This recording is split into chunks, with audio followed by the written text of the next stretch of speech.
मुस्तफ़ा करीम बैठे थे तो सैयदा आयशा सिद्दीक़ा रज़ी अल्लाह ताला ने अर्ज़ की, या रसूल अल्लाह सल्लल्लाहु अलैहि वसल्लम, वो देखें सैयदा फातिमा आ गई है, वो देखिए बीबी साहबा बगैर बताए आ गई।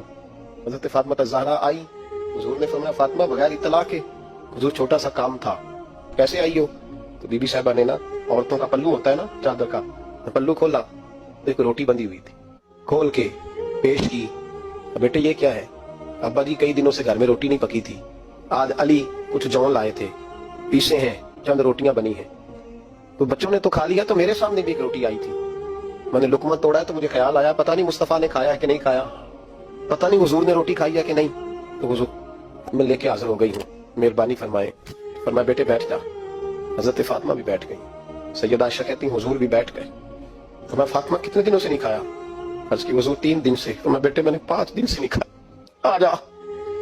दोनों बाप बेटी मिल के खाते हैं। रोटी 2 हिस्सों में हुजूर ने बांटी। फरमाया चल आधी तू खा, आधी मैं खाता हूँ।